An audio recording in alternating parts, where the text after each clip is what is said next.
Que a graça e a paz, irmãs, seja com todas. Amém? Vamos abrir nossas Bíblias para dar continuidade aos nossos estudos no livro de Eclesiastes, capítulo 7. Nós vamos concluir esse capítulo hoje, se o Senhor permitir. Eclesiastes, capítulo 7, dos versos 23 a 29. Essa é a porção da palavra de Deus que nós vamos ler nessa manhã. Semana passada eu não pude vir, tive uns contratempos durante a semana, mas aí a nossa irmã Rejane assumiu a classe, né? Mas aí a partir de hoje nós vamos voltar aos estudos em Eclesiastes. Então abra sua Bíblia em Eclesiastes, capítulo 7, versos de 23 a 29. Nos últimos estudos, irmãs, nós vimos que uma das situações que nós enfrentamos aqui nesse mundo, como nós temos dito exaustivamente, vivendo debaixo do sol, que é como Salomão se refere a esse mundo, nós temos que enfrentar as tristezas, né?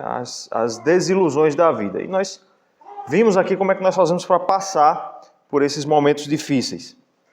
E agora Salomão vai tratar de um novo assunto. Ele tem esse hábito de passar de um assunto para o outro assim, de maneira muito sutil. Às vezes é até difícil a gente perceber quais são as divisões no livro de Eclesiastes, determinar o que é chamado de perícope, ou seja, a parte do texto. Mas agora, nesse texto aqui, Salomão vai falar para nós sobre a nossa lida com o pecado aqui debaixo do sol, com o mal, com a nossa natureza pecaminosa. Então, Eclesiastes 7, de 23 a 29, vamos ler de maneira alternada. Eu vou ler o versículo 23, vocês leem o versículo 24 até o verso 29. Todo mundo encontrou? Sim? Vamos ler de forma alternada. Tudo isto experimentei pela sabedoria, e disse, tornar-me-ei sábio, mas a sabedoria estava longe de mim. Apliquei-me a conhecer e a investigar e a buscar a sabedoria e meu juízo de tudo, e a conhecer que a perversidade é insensatez, e a insensatez loucura.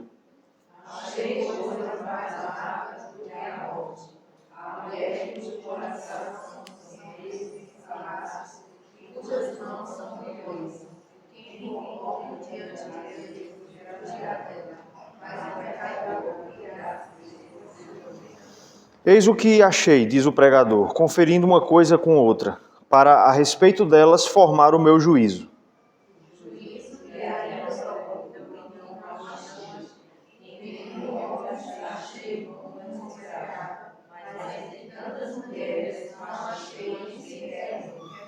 Vamos ler todos juntos? Eis o que tão somente achei, que Deus fez o homem reto, mas ele se meteu em muitas astúcias. Amém. Vamos fazer uma oração, pedir ao Senhor que esteja sendo conosco mais uma vez nessa manhã. Vou convidar a nossa irmã Adelma para estar fazendo essa oração nesse instante.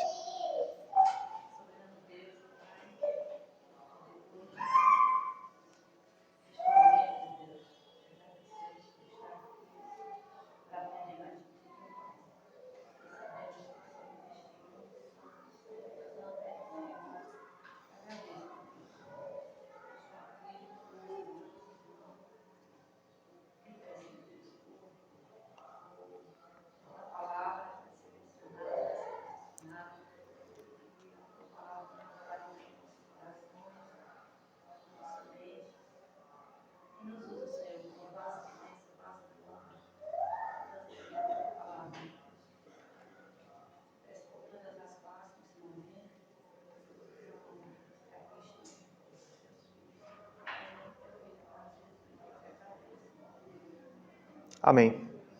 Irmãs, vamos começar o nosso estudo. Como eu falei agora há pouco, Salomão passa aqui para um novo assunto no seu arrazoado aqui sobre essa grande parte que compõe o bolo, né, do livro de Eclesiastes, onde ele fala sobre as situações pelas quais nós passamos e que nós enfrentamos aqui vivendo debaixo do sol, aqui vivendo no mundo onde nós estamos. Nesse texto aqui, irmãs, o assunto de Salomão será a nossa lida com o pecado, será a nossa lida com o mal, com a nossa natureza pecaminosa. Você perceba que esse é o tema de Salomão a partir do que ele diz no versículo 29. Veja aí de novo, versículo 29 do nosso texto. Eis o que tão somente achei, que Deus fez o homem reto, mas ele se meteu em muitas astúcias.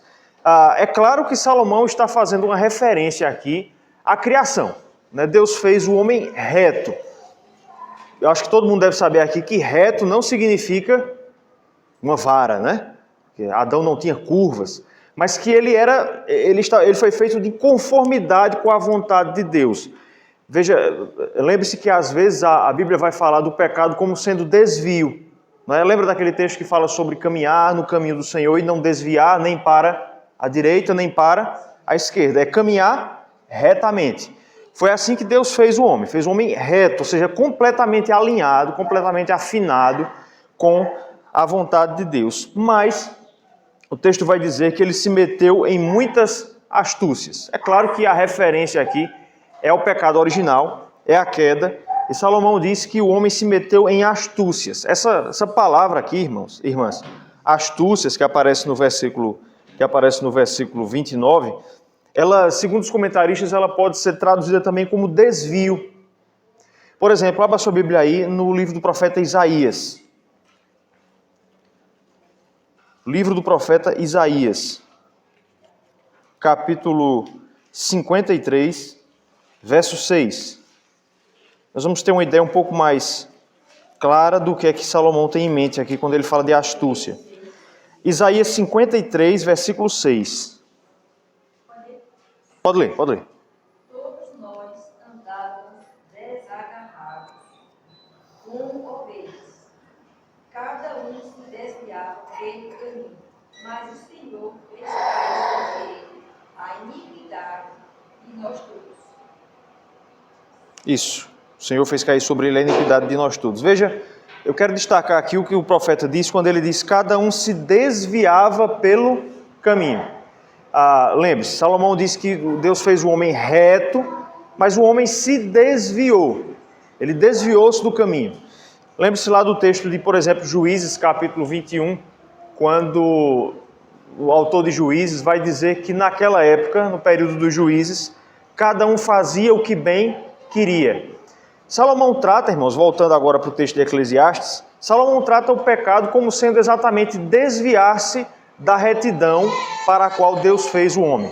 É desviar-se do caminho projetado por Deus para que o homem trilhasse por ele. Deixa eu dizer uma coisa a vocês aqui. O nosso catecismo maior, quando ele pergunta, eu não lembro o número da pergunta, mas quando ele pergunta o que é pecado, a resposta é a seguinte: pecado é qualquer desconformidade ou falta de conformidade com a lei de Deus. A resposta dos nossos símbolos de fé para o que é pecado é isso. É qualquer desconformidade com a lei de Deus. É interessante, irmãs, porque nós temos uma ideia um tanto quanto limitada do que é pecado. Geralmente, quando alguém nos pergunta o que é pecado, o que é que nós dizemos? É fazer o que Deus proíbe, não é isso? Por meio de pensamentos, de palavras ou de ações. Mas veja que pecado é algo um pouco mais profundo. É andar em desconformidade com a vontade de Deus, com a lei de Deus. É andar fora do padrão. É exatamente isso. E Salomão está nos dizendo aqui no texto que o mundo é feito de pessoas, de milhares de pessoas, que andam fora do padrão revelado pelo Senhor. Ele está nos mostrando aqui, irmãs, que uma das dificuldades que nós temos em viver nesse mundo é perceber que a grande maioria das pessoas, que a humanidade, de uma forma geral, anda desviada, anda fora do padrão de Deus. E para a gente perceber isso, é só você acordar todo dia e olhar para o mundo como ele é. Quando a gente sai de casa e começa a fazer as nossas lidas diárias, quando nós começamos a lidar com as pessoas lá fora, o que é que nós percebemos? Que a grande maioria das pessoas vive fora do padrão posto por Deus. Isso não é só em relação a questões assim bem evidentes, como por exemplo, homossexualismo e fornicação e outras coisas, mas de maneira geral, as pessoas pensam e projetam suas vidas fora do padrão que Deus fez. Veja, viver nesse mundo em que as pessoas não se importam com o padrão de Deus é difícil. É ou não é? É complicado. Lembre-se lá do que Salomão disse no capítulo 1, versículo... Eu não lembro agora o versículo, mas lá no capítulo 1. Que quem adiciona conhecimento, adiciona também, quem lembra? Tristeza. Lembram disso?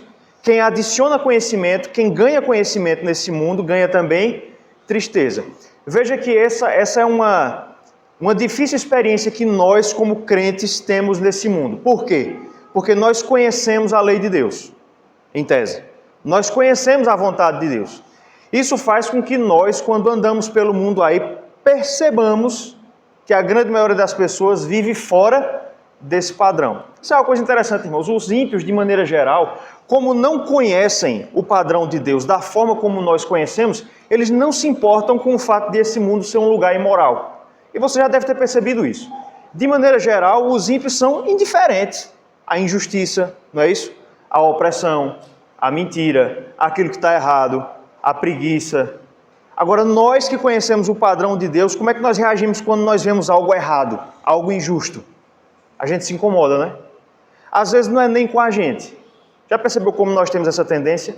Você vê alguém viver de maneira errada, não tem nada a ver com você, não vai lhe afetar em nada, mas mesmo assim nós nos incomodamos. Por quê? Porque nós fomos feitos para viver no padrão do Senhor. E quando nós vemos que há desvios nesse mundo, a gente se incomoda. Um exemplo bem atual. Eu não sei se foi a DC, se foi a Marvel, se foi a Disney, não sei.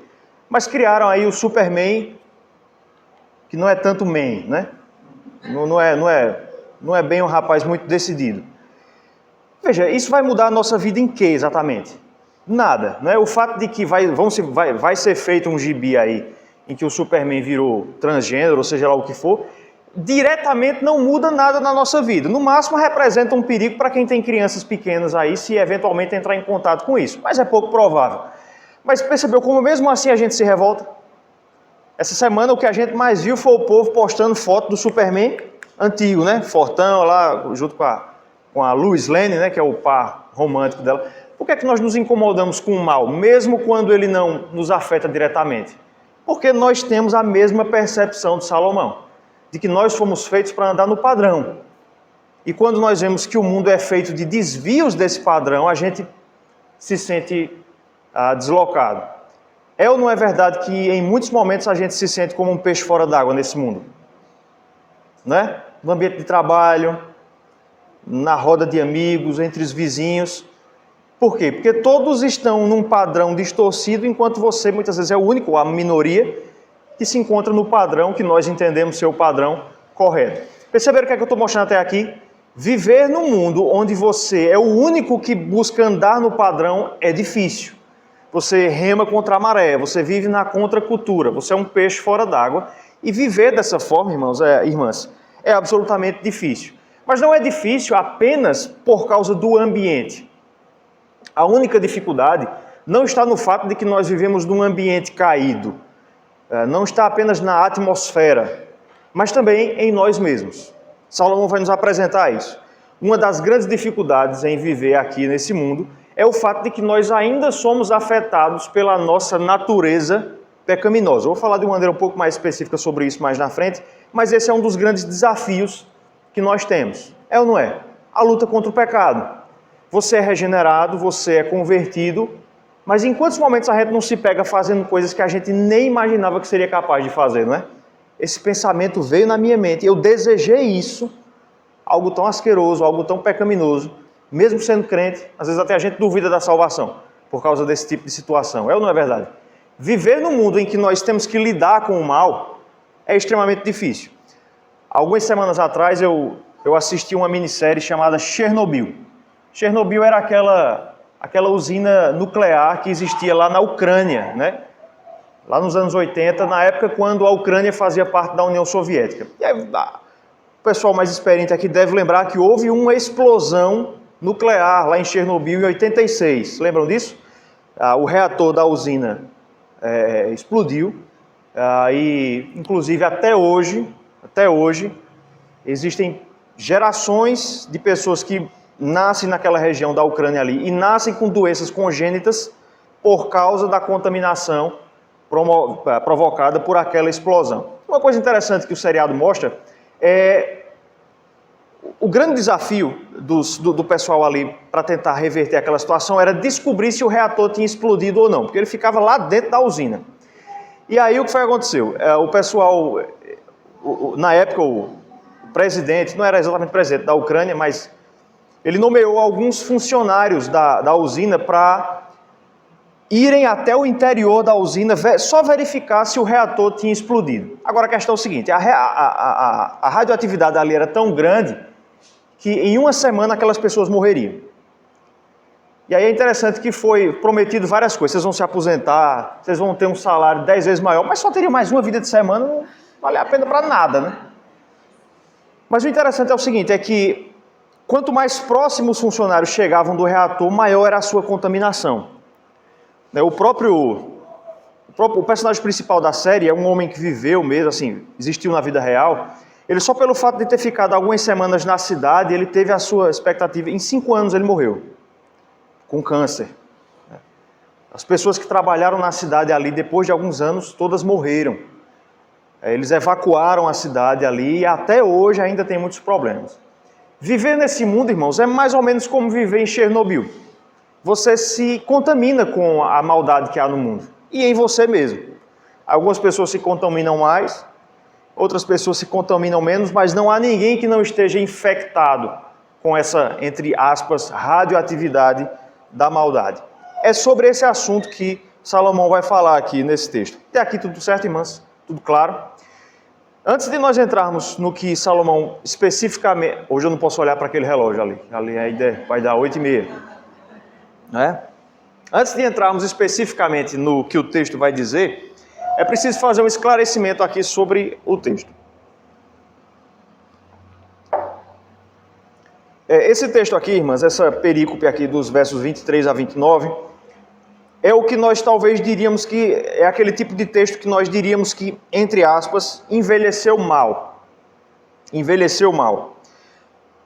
O que eu quero dizer com esse texto, quando eu digo que ele envelheceu mal, é que ele contém algumas expressões que na nossa época, no nosso tempo, são bastante complicadas. Vocês perceberam aí a apreciação bastante negativa que Salomão faz das mulheres no texto? Percebeu isso? Verso 26, por exemplo, ele diz que achou uma coisa mais amarga do que a morte. Adivinha o que é? A mulher, ele diz aí, cujo coração são redes e laços, tal. Verso 28, ele vai trazer uma outra declaração bem polêmica. Ele diz que achou, entre 1000 homens, ele achou um como ele esperava. Mas entre tantas mulheres, ou seja, entre 1000 mulheres, ele não achou nenhuma. Alguns comentaristas, irmãos, e críticos da palavra de Deus, olham para esse texto aqui e tentam enxergar em Salomão o que nós hoje conhecemos como misoginia, né? Que é um termo que é usado para descrever a discriminação entre gêneros. Também é chamado de chauvinismo. E algumas pessoas vão dizer isso. O pai Salomão era um tanto quanto machista, né? Ele está dizendo aqui que homem que presta você ainda acha um ou outro, agora mulher... Mas, irmãos, é preciso que a gente tenha os termos aqui de Salomão em perspectiva. Dois fatos explicam aqui por que Salomão fala dessa forma nesse texto. A primeira, ele está se utilizando de uma personificação metafórica. Personificação metafórica. Ele está se usando de uma metáfora na qual ele encarna a maldade na figura de uma mulher. Ele não está falando de nenhuma mulher em específico aqui. Mas ele quer falar da natureza pecaminosa, do pecado, e para tornar a sua argumentação mais vívida, mais clara, ele encarna numa figura de linguagem, numa metáfora, numa mulher. Agora, no livro de Provérbios, ele também faz isso. Por exemplo, em Provérbios capítulo 9, verso 13, vou até pedir para vocês abrirem aí, Provérbios 9, verso 13, ele vai dizer que a loucura é uma mulher.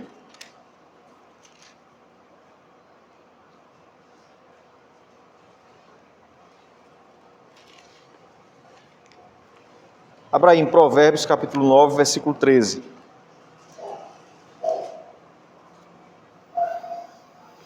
Veja o que ele diz. A loucura é mulher apaixonada e ignorante, e não sabe coisa alguma. Veja que ele usa a mesma técnica literária aqui, de usar uma personificação metafórica. Agora, no mesmo livro de Provérbios, no capítulo 8, a gente não vai ler, ele também usa essa personificação para falar da sabedoria. Ele diz que a sabedoria também é uma mulher. Então vejam, essa é uma técnica que Salomão costumava usar. E no livro de Provérbios, a loucura, mas também a sabedoria, ou seja, algo bom, são personificados como duas mulheres. Às vezes, irmãos, a gente, quando lê o livro de Provérbios, tem grande dificuldade em encontrar um fio condutor. Nós temos, de maneira geral, as pessoas acham que o livro de Provérbios é só um conglomerado de frases, né? Ensina o teu filho no caminho que deve andar, e ainda quando for velho não se desviará dele. O amigo é como a pedra que afia a outra pedra. Às vezes a gente acha que o livro de Provérbios é só um monte de frases que foram colocadas juntas ali para de vez em quando a gente pensar em uma. Mas na verdade não. Eclesiastes conta, ou melhor, Provérbios, se eu falei Eclesiastes antes, Provérbios conta uma história. A história de uma batalha entre duas mulheres. A sabedoria e a loucura. Então, todas as vezes que você lê Provérbios, tenha isso em mente. Salomão quer que nós sigamos o caminho da sabedoria e fujamos da loucura. A história por trás do livro é essa. Então veja que ele também fala sobre a sabedoria como sendo uma mulher. O que é dito no versículo 28 do nosso texto, agora voltando para Eclesiastes, no sentido de que Salomão encontrou apenas um homem, como esperava, mas entre tantas mulheres, ou seja, entre 1000 mulheres, já que o número 1000 foi citado antes, ele não encontrou nenhuma, também não deve ser encarado aqui como uma declaração absoluta. Salomão não está dizendo que não existem mulheres sábias, que não existem mulheres justas, mas ele está falando da sua própria experiência. A questão é, irmãs, quem eram as mulheres que Salomão conhecia? Quem lembra aí? Quem eram as mulheres que Salomão conhecia? Quantas esposas ele tinha? Na verdade, 700, um pouco menos só, né? E tinha 300 concubinas. Isso fecha quanto? 1000 mulheres. É por isso que ele fala aqui de 1000. E essas mulheres eram mulheres estrangeiras. Abra aí a sua Bíblia em 1 Reis, capítulo 11. 1 Reis, capítulo 11, dos versos 1 a 8. Nesse texto aqui nós vamos encontrar, irmãs, quem eram as mulheres que Salomão conhecia e por que ele fala dessa forma no capítulo 7, lá de Eclesiastes, tá bom?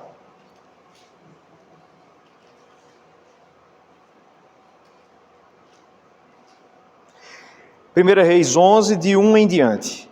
Ora, além da filha de Faraó, amou Salomão muitas mulheres. Agora veja, estrangeiras, moabitas, amonitas, edomitas, sidônias e etéias, mulheres das nações de que havia o Senhor dito aos filhos de Israel, não caseis com elas, nem casem elas convosco, pois vos perverteriam o coração, para seguirdes os seus deuses. A estas se apegou Salomão pelo amor. Agora, tinha 700 mulheres, princesas e 300 concubinas, e suas mulheres lhe perverteram o coração. Sendo já velho, suas mulheres lhe perverteram o coração para seguir outros deuses, e o seu coração não era de todo fiel para com o Senhor, seu Deus, como fora o de Davi, seu pai. Salomão seguiu a Astarote, deusa dos Sidônios, e a Milcom, abominação dos Amonitas. Assim fez Salomão o que era mal perante o Senhor, e não perseverou em seguir ao Senhor como Davi, seu pai. Até aqui. Então, quem eram as mulheres que Salomão conhecia? Eram mulheres estrangeiras. O texto vai dizer que era a filha de Faraó, e mulheres sidônias, amonitas, moabitas, pessoas que não conheciam o Deus de Israel, e o texto menciona e frisa o fato de que os homens de Israel não deveriam se casar com essas mulheres. Salomão desobedeceu na sua juventude a essa ordem do Senhor, casou-se com essas mulheres, e o que foi que elas fizeram? O texto diz, acho que umas 3 vezes, perverteram o seu coração, conduziram Salomão à idolatria. Então vejam, volte para Eclesiastes 7:28 e você vai ver que as mulheres das quais ele está falando aqui são essas mulheres, são as que ele conhecia. Ele não está dando uma declaração universal aqui, mas está falando a partir da sua própria experiência. Das mulheres que ele conheceu, que foram suas esposas, daquelas 1000, entre esposas e concubinas, ele não encontrou nenhuma que fosse sábia. Então vejam, quando você olhar para esse texto daqui para frente, não faça mau juízo de Salomão, tá certo? Ele está usando de uma figura literária que ele também usa para o bem, já que ele fala da sabedoria como uma mulher, e ele está falando da sua experiência pessoal. Para matar qualquer tipo de dúvida, para a gente não ficar com nenhum tipo de pensamento no sentido de que Salomão estaria advogando aqui uma superioridade moral do gênero masculino, veja o que ele disse no capítulo 7, verso 20, que nós vimos semana retrasada. Capítulo 7 de Eclesiastes, verso 20. Não há homem justo sobre a terra que faça o bem e que não peque. Agora, ele não fala aqui sobre homem e mulher, mas sobre ser humano, não é isso? Homens e mulheres. Não há nenhum justo. Não há quem não peque. Tanto homens quanto mulheres. Para amarrar ainda mais a questão, veja o capítulo 9, verso 9. Perceba como esse texto prova que Salomão não tem um mau juízo contra as mulheres de uma maneira genérica. Capítulo 9, verso 9. Goza a vida com a mulher que amas todos os dias da tua vida fugaz, os quais Deus te deu debaixo do sol, porque esta é a tua porção nesta vida pelo trabalho com que te afadigaste debaixo do sol. O conselho que Salomão dá ao homem é que ele viva e goze da vida com a mulher que o Senhor deu. Veja que se ele tivesse um preconceito como parece ter contra o gênero feminino, esse versículo não faria nenhum sentido. Então, ficou claro aqui, cuidado com a narrativa crítica em relação à Escritura, certo? Os que vão dizer Salomão era machista, era misógino, Paulo era um porco chauvinista, porque dizia que a mulher tem que ficar calada, enfim. E todos esses textos, quando interpretados em seu contexto, não resultarão em nenhum tipo de atitude mesquinha da parte dos autores bíblicos para com o gênero feminino, tá certo? O objetivo de Salomão é personificar de maneira metafórica o mal, a natureza pecaminosa. A gente vai ver isso no segundo ponto, porque é que ele escolhe a figura de uma mulher. Mas até aqui tudo certo? Então, nessa manhã, eu gostaria de olhar para esse texto aqui, mostrando quais são os efeitos do pecado em nós, a partir desse texto, e no mundo no qual nós vivemos. Existe um livro, escrito por um autor inglês no final do século XIX, chamado O Médico e o Monstro. Quem já ouviu falar desse livro? Dessa obra, O Médico e o Monstro. Você nunca ouviu falar, mas você já deve ter visto, porque essa obra ela já foi retratada em desenhos animados. Por exemplo, tem um episódio do Piu Piu e Frajola, que é uma sátira do Médico e do Monstro, e também do Pernalonga. Esse livro foi escrito por um autor e conta a história de um médico chamado Robert Louis Stevenson. Ele inventa uma poção, ele era um médico, né, mas era como se fosse algo mágico, e através de tomar essa poção ele conseguia separar de si mesmo os seus defeitos, a sua natureza má. E quando ele tomava essa poção, ele transformava o seu corpo, ele virava meio que um maníaco e ficava totalmente mal. Mas quando o efeito da poção passava, ele se tornava totalmente bom. Você já deve ter visto isso. Tem um episódio em que o Pernalonga toma essa poção e ele alterna entre momentos em que ele é bonitinho, do jeito que ele é, e depois ele fica bem feio, e vai e volta. E na história, o drama da história reside no fato de que o médico começa a perder o controle sobre essa alternância de personalidades, ao ponto de que a sua personalidade má, que é chamada de Sr. Hyde no livro, quer assumir a totalidade da pessoa. É como se ele fosse uma pessoa bipolar, uma delas sendo bom e outras sendo ruim, e a parte ruim quer tomar conta da totalidade da pessoa. Irmãos, por que eu estou trazendo essa ilustração aqui? Porque inconscientemente nós às vezes temos essa noção do que é a nossa natureza pecaminosa. A gente inconscientemente muitas vezes quer separar nossa natureza pecaminosa, nossos defeitos, de quem nós somos. Já percebeu como as pessoas dizem assim, fulano de tal é uma pessoa boa? Pensa numa pessoa boa, mas tem esse defeito. Já viram alguém falar assim? Mas quando bebe, né? Vejam, o problema desse tipo de argumentação, não sei se você consegue enxergar isso, é que ela parte do pressuposto de que nossos defeitos são algo fora de nós mesmos. Então você é uma pessoa boa, mas tem defeitos. Está entendendo? A visão bíblica não é exatamente assim. A visão bíblica é que nossos defeitos são parte de quem nós somos. Está entendendo? Você é mau. Não existe um outro eu de você que é mau, mas você é bom. Não existe essa alternância entre personalidades. Você é mau. O ser humano é mau. Ele é decaído. É interessante, irmãs, como a produção cultural dos nossos tempos, ela tenta apagar isso. E você, se olhar sutilmente para as obras que a gente consome hoje em dia, você vai perceber isso. Por exemplo, se você pegar algum filme infantil antigo, você vai perceber que o personagem principal, o mocinho, ele tinha defeitos. Ele tem falhas morais. Mas ele precisa vencer essas falhas morais para fazer o que é certo, para fazer o bem. Agora, já percebeu como nas obras mais modernas, mais recentes, o personagem principal, o bonzinho, ele não tem defeitos? Os defeitos estão no sistema, e ele precisa vencer o sistema de opressão. Por exemplo, está sendo muito comum agora, as grandes empresas de produção para crianças estão refazendo seus clássicos. Por exemplo, Aladdin, né? Tem o filme da animação lá dos anos 90 e há 2 ou 3 anos atrás eles fizeram um filme novo. E assim também com o Rei Leão e tantos outros. Perceba, e talvez quem tem filho pequeno aí eventualmente assistir um desses filmes, você vai ver que nas obras novas eles mudam algumas coisas. Eles mudam algumas coisas. Na obra clássica, o personagem principal tinha que vencer seus defeitos para fazer o que é certo. Na obra nova, o personagem tem que vencer o mal que está fora dele. Ele não tem defeitos. Por exemplo, na obra que eu citei, Aladdin, no remake que fizeram, quem assume o protagonismo não é o rapaz, o Aladdin. É a Jasmine. Porque ela é oprimida, porque é uma mulher, e o desafio dela é vencer o patriarcado, representado no seu pai ali, ela é filha do sultão. E se você pegar quase todas as obras, você vai ver que tem esse espectro. A ideia que é passada por trás dessas obras que a gente está vendo hoje em dia é que o mal não está em mim, mas o mal está fora. O mal está no sistema.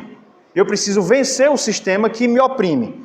Veja, irmão, se a gente não percebe essas coisas com facilidade, como o mundo tenta apagar, nos fazer esquecer o fato de que todo ser humano é mau, de que todo ser humano é caído, de que todo ser humano é atingido profundamente pela sua natureza pecaminosa. Um filósofo francês chamado Rousseau, alguém já deve ter ouvido falar, ele disse que o homem nasce bom, porém é corrompido pelo meio. O homem nasce bom no pensamento dele, mas ao longo da sua vida é corrompido pelo meio. Veja se não é isso que a cultura tenta nos ensinar, quase que diariamente. Deixa eu trazer um exemplo aqui, que é bem fácil de perceber, vou falar com muito cuidado, mas ainda assim colocar isso. Já percebeu como nós vivemos numa cultura do hiperdiagnóstico? Não existem mais, na nossa cultura, desvios morais. Existem condições de saúde. O exemplo mais prático disso, mais claro disso. A gente vive numa cultura, irmãs, em que não existe mais criança mal comportada. Não existe mais. Existe criança que tem hiperatividade. Percebeu o que é que eu quero dizer com cultura do hiperdiagnóstico? O que há gerações atrás nós entendíamos como desvio moral, como uma conduta fora do padrão e que precisa ser ajustada ao padrão, hoje é visto como não um desvio moral, mas uma condição. E logo o remédio para isso não é correção, não é disciplina, não é ensino, não é discipulado. É remédio, é terapia. Eu não estou dizendo que não exista, viu? Eu não estou dizendo que não exista. Mas me parece, irmãs, que tudo hoje em dia é explicado dessa forma. Tudo. Me parece que há um exagero nisso. A gente vive na cultura de um hiperdiagnóstico. Você enfrenta algum problema, as pessoas geralmente são assim, você enfrenta alguma situação e imediatamente elas recorrem ao especialista. O especialista, geralmente alguém que não tem uma cosmovisão cristã, vai dar um diagnóstico, entre aspas, e a pessoa, ao invés de perceber que talvez haja condições morais que ela precisa corrigir, ela vai recorrer a outras coisas, a uma terapia, a um remédio, um medicamento. Veja só, uma palavra, a palavra ansiedade. Há 20, 30 anos atrás, como é que nós entendíamos essa palavra? Como um pecado, como um desvio. Não sejais, não andeis ansiosos. Paulo vai dizer, não sejam ansiosos, mas lancem sobre Deus toda a sua ansiedade. Como é que essa mesma palavra é entendida hoje? Como uma condição médica. A gente vê as pessoas, nós não vemos mais as pessoas dizerem assim, eu sou ansioso. A gente vê as pessoas dizerem, eu tenho ansiedade. Percebeu a mudança? Irmãs, a palavra é muito importante. A maneira como nós falamos representa ideias. Palavras em si mesmo são só palavras, mas elas comunicam ideias. Há uma grande diferença entre você dizer eu sou ansioso. Eu preciso mudar isso. Eu preciso trabalhar isso. Agora, quando você diz eu tenho ansiedade, é algo externo a mim. Tá me entendendo? Só antes de passar, eu não estou dizendo que não haja situações assim, somáticas, que não interfiram nisso. Muitas vezes há. Mas me parece que a gente vive numa cultura do escapismo. Que a gente não quer mais admitir que há coisas que você precisa corrigir e você só atribui a condições externas. Eunice pode falar agora. Sim. Essa forma que vem, essas distorções morais, acabam usando lá o sentimento do certo e do errado. Eu transformo em bem o que é mal, porque isso não traz mais aquela genição ao pecado. Ao que é errado. Eu não luto mais contra isso, eu aceito isso como punição. Eu aceito o mal como bem. Eu transformo o mal em bem. Exatamente. Apaga essa distinção, essa linha divisória entre virtude e vício, né? E também reduz o ser humano, irmãos. Porque veja, você vira um mero paciente. A toda hora num consultório e quando na verdade nós devemos nos enxergar como seres morais. Por que é que nós somos seres morais? Porque nós somos imagem e semelhança do Senhor. Nós não repreendemos animais moralmente. Por quê? Porque eles não têm a imagem e semelhança de Deus. O fato de que nós pecamos... Desculpa, deixa eu refazer a frase. O fato de que nós temos consciência moral e agimos de maneira moral nos eleva. Porque isso é consequência do fato de que nós somos imagem e semelhança do Senhor. Pode falar, Socorro. Completou isso aí que você está falando, assim, a gente vê que o remédio hoje é as pessoas terem um acompanhamento. Tanto criança como adulto, o comportamento dele, ele tem que ser, o remédio tem que ser acompanhado. No caso da criança mesmo, hoje não se tem mais disciplina. Ninguém vê mais como disciplina. Assim, a gente fala no modo geral, né? Sim. Ninguém vê mais como disciplina. E sim, aquela criança se acontece, ela tem uma alteração, vamos dizer assim, no comportamento dela, ela tem que ser acompanhada para ter a melhora. Que muitas vezes, na maioria das vezes, não tem. Ele cresce e no futuro é quem vai dizer, né? Assim, o comportamento dele. Raquel. Com relação à questão do nome das crianças, hoje, se passaram quase 2 anos em casa, elas estão encontrando não na escola. Eu passei por uma experiência que toda localidade se prendeu. Eu suspendi no 9º ano. A mãe chegou lá com uma leoa, falando que o filho na sua casa tem e o menino replicando, olha, a educação está aqui. Ele deve estar sempre nesse brasileiro, os quantos são necessários. Então, eu gravo comigo porque eu falei na sala, eu não fiz internacional. Como eu falei sobre internacional? Meu filho não usava comigo em qual momento da decisão que eu usava na prova. Só a questão que ele não fez o que estava dentro das regras que todo mundo estudando tem. Da falta de dúvida de casa, os pais completa e reduz essa questão de não pode. E vem acusar quem está certo porque a criança não tinha, que agora está passando por uma publicidade, a transição, porque adolescente, e não existe mais. Pois é. Falando no contexto escolar. Demais, enorme. Nossa irmã Domita pode falar. Eu tenho visto isso também. Há 50 anos e mais atrás, não existiam psicólogos, Psiquiatra. psiquiatras. E a gente não via falar dos problemas que se vê hoje, né? Aí hoje existem esses médicos que tratam esses problemas, aí todo defeito vai para o papel. Eu tenho visto isso. Pois é. Acho que... a Jana pode falar.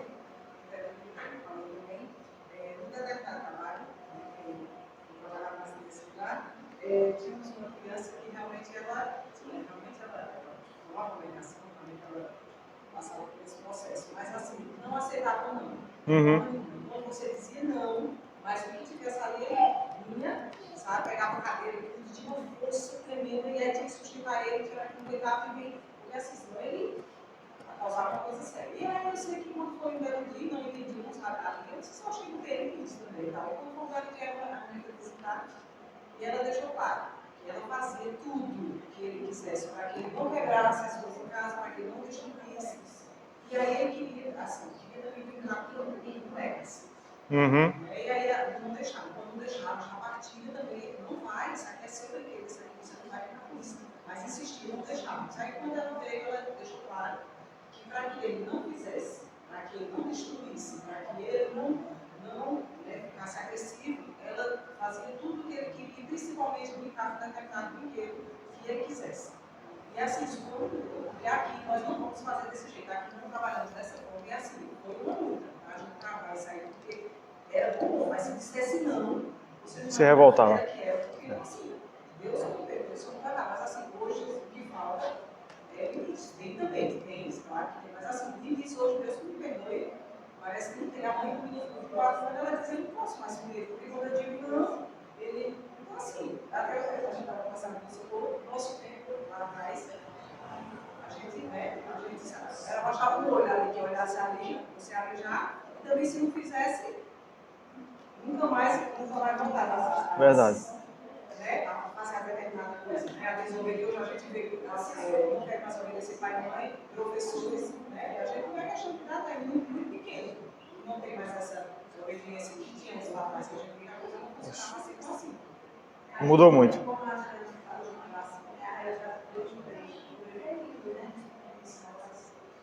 Aí chegou uma prima que ele foi em casa, o garoto era o Tom Samuel. Aí você bota um pinhão que eles voavam com a filha. Aí quando o filho pegou, ele não queria dizer isso. Deixa ele brincar um pouquinho, estava visitando. Quando eu disse assim, eu chamava o filho da minha. Quando eu disse assim, ele ficou com raiva de mim. Eu queria que eu passei por ele. Aí ele fez assim. Boa. Aí quando ele disse, isso o quê? Eu não acredito. Aí quando ele vinha cá, aí ele foi ver, na hora a primeira e a derradeira, e nem por isso deixar de irmã, porque meus filhos me amam, graças a Deus, com todo respeito. Irmãs, o texto vai nos mostrar aqui que o pecado nos afeta em basicamente duas áreas. Vou cortar algumas coisas aqui para a gente atingir o objetivo. O pecado nos corrompe, nos atinge em duas áreas. E o texto vai nos mostrar essas duas áreas. A primeira delas, o pecado corrompe o nosso conhecimento.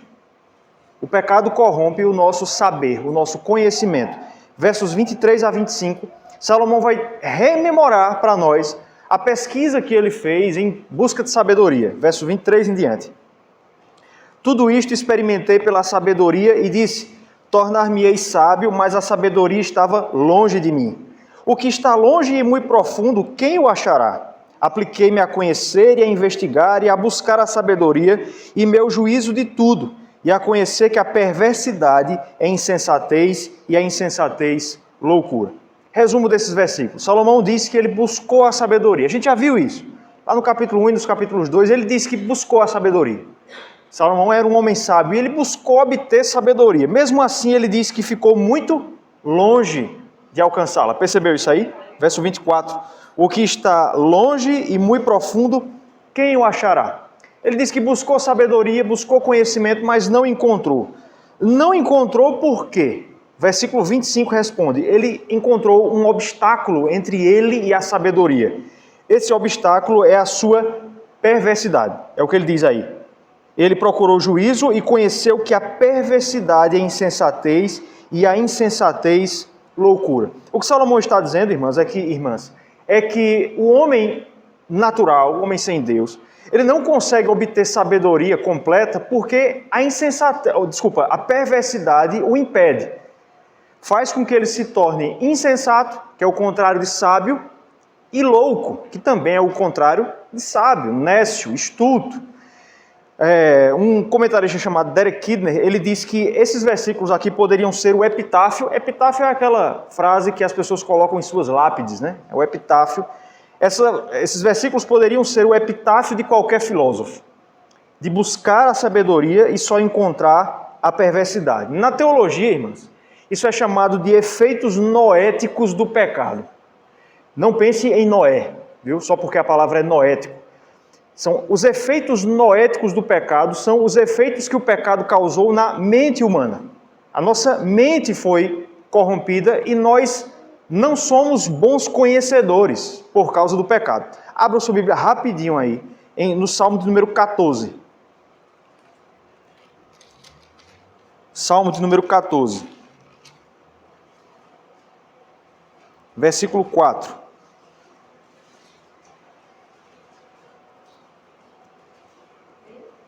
Pode ler, irmã, pode ler. Acaso não entendem todos os obreiros da iniquidade e devoram o meu povo, como incomunicando e não invocam o Senhor? Veja o que o salmista diz. Acaso não entendem? Ele está falando aqui com os ateus. Versículo 1 diz o insensato no seu coração não há Deus. E ele faz a pergunta, vocês não entendem? Vocês não entendem? Você já teve essa experiência ou não? Conversar com um descrente, mostrar a verdade a ele clara como o dia. E a pessoa não entende. De onde é que vem isso? Efeitos noéticos do pecado. É muito comum a gente, e agora nessa época de pandemia, foi o culto a isso. O endeusamento dos cientistas, né? A ciência descobriu o quê? Mas veja, irmãos, e tenta se vender para a sociedade que cientistas são neutros, que cientistas não têm pressupostos. Isso não é possível. A nossa mente é determinada pelo nosso coração. E não pense em coração aí como suas emoções, mas como a sede moral do homem. O nosso conhecimento obedece à nossa natureza moral. Isso faz com que a gente perceba que pessoas inteligentes, inegavelmente inteligentes, veja, eu não estou dizendo aqui que os ímpios são burros, certo? Ímpios fazem descobertas importantes. Ateus fazem descobertas que facilitam a nossa vida. Mas ainda assim eles não conseguem obter sabedoria. Por exemplo, pense aí num hipotético professor, um cientista que está lá no laboratório, lá nos Estados Unidos, e ele está todo dia lá fazendo pesquisa no seu laboratório. Todo dia ele percebe que uma ação gera uma reação. Determinada mistura química só pode surgir se você usar elementos que vão dar nela. Essa pessoa sabe e ela experimenta todos os dias que nada pode vir do nada. Tem que vir de alguma coisa. Mas quando você pergunta para ela de onde é que veio o mundo, como foi que o universo surgiu, como é que ela responde? Do nada. Muito embora todos os dias ela perceba que nada pode vir do nada. Por quê? É uma questão de falta de inteligência? Não. É uma questão de rebeldia no coração, que determina a forma como você pensa. Pense no biólogo. É claro, eu não estou dizendo que todo cientista é ateu, tá certo? Mas é um estereótipo bastante conhecido. Pense no biólogo. O biólogo que seja materialista, ateu. Ele vê lá que de uma pedra você não consegue fazer nascer uma bactéria de uma pedra, de uma barra de ferro. Porque vida só pode vir de vida. Não é a lei da biogênese, né? Chamada dessa forma. Mas quando você pergunta de onde é que surgiu a vida, o que é que ele responde? Do nada. Vejam que a resposta que nós damos faz muito mais sentido. O mundo veio de algum lugar, de Deus. É verdade que Deus fez do nada, é chamado de ex nihilo, mas veio dele. Ele criou. Não pode vir absolutamente do nada. A vida veio de um ser vivo, Deus. Deus é o autor da vida. Veja, isso faz sentido, não faz? Faz sentido. Faz muito mais sentido do que a resposta ateísta. Mas por que é que homens renomados, têm doutorado, tudo, abraçam essas ideias? É porque eles não sabem disso? É porque eles não sabem manejar o método científico? Não. É por uma questão da rebeldia do coração. Por isso que a gente vai ver, irmãos, os ímpios entrarem em contradição o tempo todo. Por exemplo, imagine aí aquele professor da Universidade Federal, lá do Recife, estou usando aqui um exemplo abstrato, certo? O cara dá aula lá de ciências sociais, totalmente progressista, apoia tudo que a gente discorda, e aí ele apoia, por exemplo, a ideologia de gênero. Eu sei que tem várias versões delas, e o só pensar nisso é canseiro e enfado, para falar a verdade. Mas, em resumo, ele vai dizer o seguinte: o corpo não determina o seu ser. Você pode nascer com o corpo de uma mulher, de um homem, mas ainda assim isso não vai determinar quem você é. Você pode estar em um corpo de um homem e ser uma mulher. Só pensar nisso já cansa, né? Mas é o que ele vai dizer. Em resumo, ele vai dizer que há uma linha divisória entre a pessoa, o ser, e o seu corpo. Mas perceba que quando ele vai para o tema do aborto, ele entra em contradição. Ele vai ser a favor do aborto dizendo o quê? Que a mulher tem o direito sobre o seu corpo. Ou seja, que o corpo faz parte de quem a pessoa é. Veja, nós somos contra a ideologia de gênero e contra o aborto pelo mesmo argumento. Porque o corpo foi feito por Deus e o corpo é santo. Então, se Deus lhe fez com um corpo de mulher, você deve se identificar e você efetivamente é uma mulher. E o homem é a mesma coisa. Por que é que nós somos contra o aborto? Porque aquele corpo não é seu. Uma vez que é um outro corpo, trata-se de uma outra pessoa. E você não tem direito sobre a vida dessa pessoa. Perceba, existe coerência, não é? Mas você vai ver que os ímpios entram em contradição o tempo todo. Quando você expõe essa contradição, eles reconhecem? Não. Eles ficam com raiva de você. Porque não é uma questão intelectual, é uma questão moral. A mente, irmãs, obedece à natureza do coração. É por isso que eu acho muito sem sentido a gente entrar em debate para provar que Deus existe. Não faz nenhum sentido. O ímpio sabe. O ímpio sabe. Não é uma questão de ausência de informação. Não é o que Paulo diz lá, né? Tendo rejeitado o conhecimento de Deus, inculcando-se por sábios, tornaram-se loucos. Não é uma questão de falta de ciência. É uma questão de rebeldia do coração que vai determinar como você pensa. Vai determinar como você pensa. Então vejam, o pecado atinge o nosso conhecimento. Nenhum ímpio, irmãs, consegue... Eu acho que eu não vou conseguir terminar a tempo, mas não tem problema. Nenhum ímpio consegue conhecer nada de maneira completa. Por quê? Porque a Bíblia nos diz que a verdade é uma pessoa. Não é isso? Jesus não disse, eu sou o caminho, a verdade e a vida. O conhecimento é uma pessoa. É o Senhor Jesus Cristo. Logo, você só consegue conhecer algo por completo se você tiver relacionamento com essa pessoa. Por isso, os ímpios, eles só conseguem obter conhecimento parcial e nunca holístico. Quer ver um exemplo? O ímpio percebe que ele tem um impulso sexual. Deus fez o ser humano assim. Mas veja, como ele não tem um relacionamento pactual com a verdade, ele acha que o sexo é para o seu próprio prazer, somente. Então ele usa isso como algo degradante.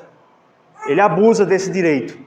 Mas veja, que nós que conhecemos a verdade e a pessoa, nós empregamos essa propriedade da nossa existência, do nosso corpo de maneira correta, para glorificar a Deus, para o nosso prazer, para a procriação humana dentro do casamento, para auxílio mútuo dos gêneros. Perceberam aqui?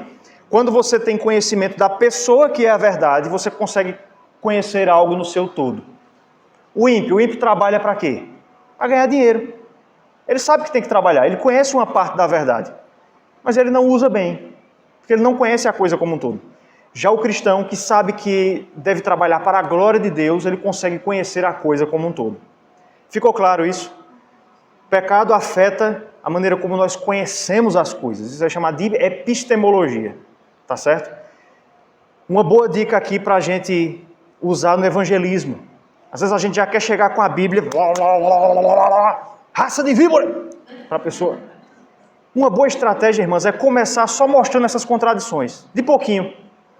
Mostre uma contradição aqui, outra ali, faça perguntas, e aí a pessoa vai percebendo que a sua cosmovisão não fecha. E aí abre-se a possibilidade dela lhe perguntar, o que é que você acha sobre aquele assunto? Aí você fala. Está entendendo? Uma pequena nota de rodapé sobre apologética e evangelismo aí. Segundo ponto. Vamos lá. Estamos quase na linha de chegada. O texto vai dizer que o pecado corrompe também as nossas vontades. Certo? Versos 26 a 28. Achei coisa mais amarga do que a morte, a mulher cujo coração são redes e laços e cujas mãos são grilhões. Quem for bom diante de Deus fugirá dela, mas o pecador virá a ser seu prisioneiro. Até aqui.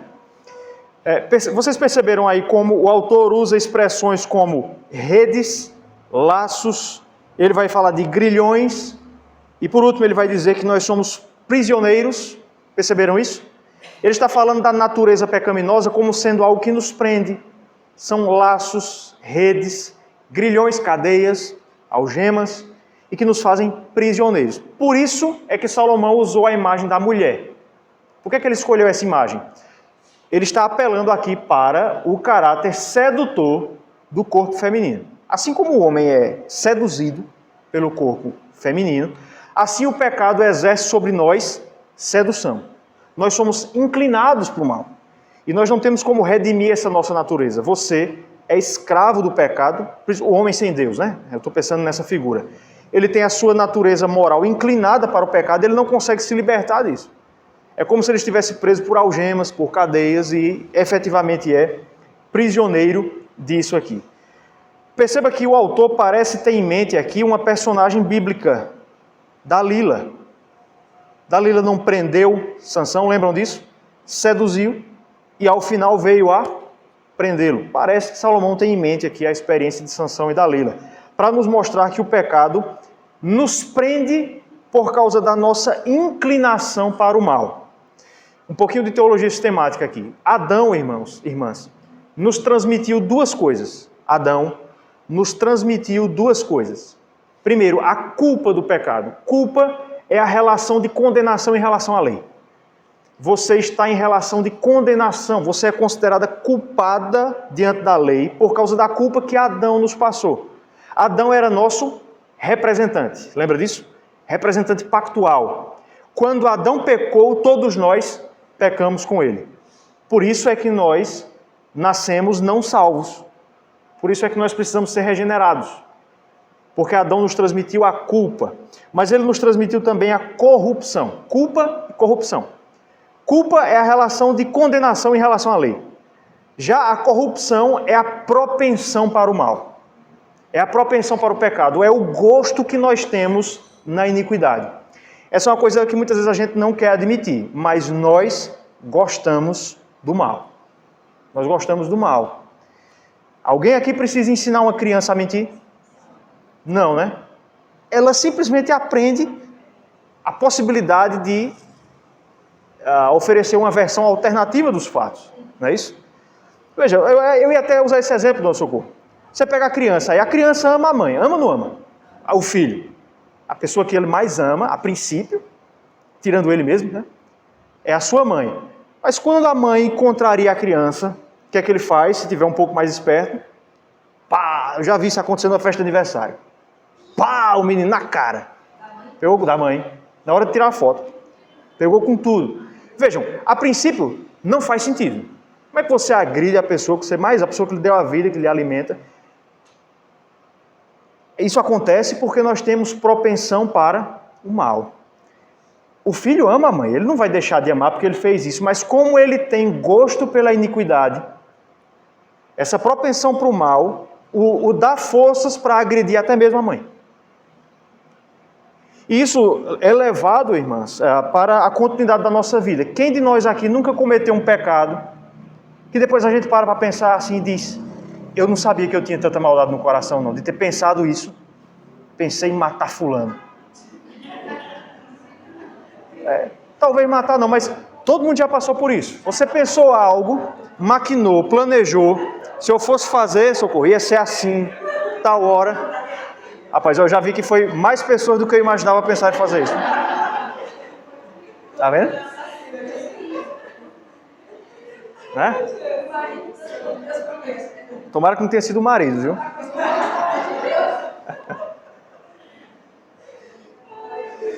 Por que nós fazemos coisas que depois a gente olha assim e diz: em sã consciência eu jamais faria isso?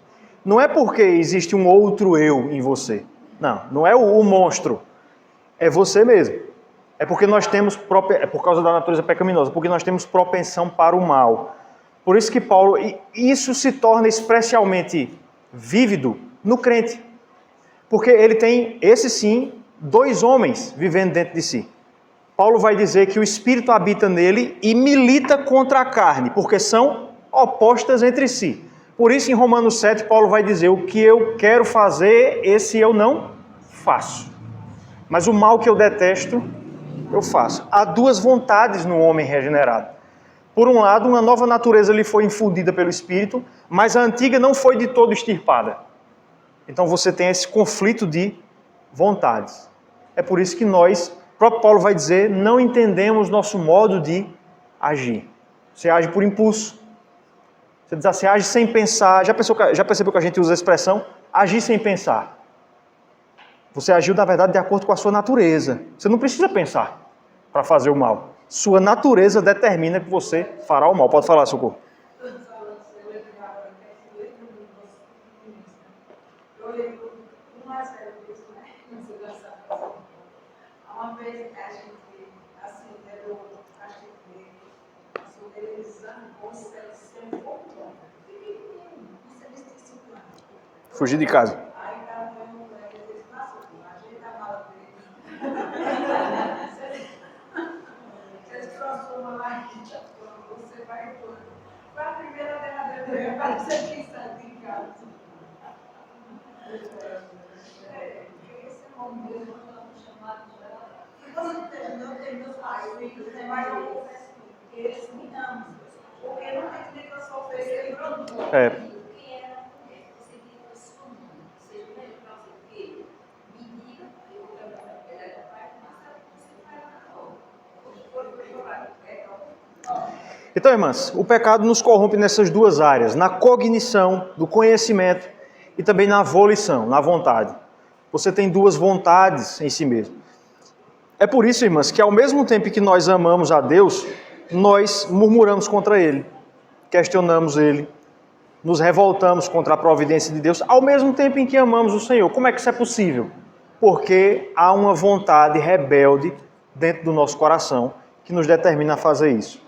Finalizando, irmãs, um comentarista chamado Derek Kidner diz o seguinte: essas palavras que a gente encontra aqui, muito embora tenham seus efeitos trágicos, já são suficientes para levantar uma questão sobre o refrão da vaidade de vaidades. Considerando que futilidade ou vaidade não foi a primeira palavra, lembre-se do versículo 29, Deus fez o homem reto. Considerando que vaidade não foi a primeira palavra enunciada sobre o nosso mundo, também não tem de ser a última. Então vejam, se nós somos afetados no conhecimento e na vontade pelo pecado, resulta daí que nós precisamos de alguém que não sofra esses efeitos. A nossa esperança é essa. É de alguém que não esteja submetido a esses efeitos. E é claro que a resposta é o Senhor Jesus Cristo. Ele não recebeu nem a culpa nem a corrupção do pecado. É fiador de um novo pacto, é um novo Adão. E é em Cristo, então, que nós temos a esperança de sairmos dessa condição. Tá bom, irmãs? Nós possamos olhar o pecado dessa forma, como algo que nos toma por inteiro. Mas o bom é saber que onde abundou o pecado, superabundou a graça. A salvação também nos toma por inteiro.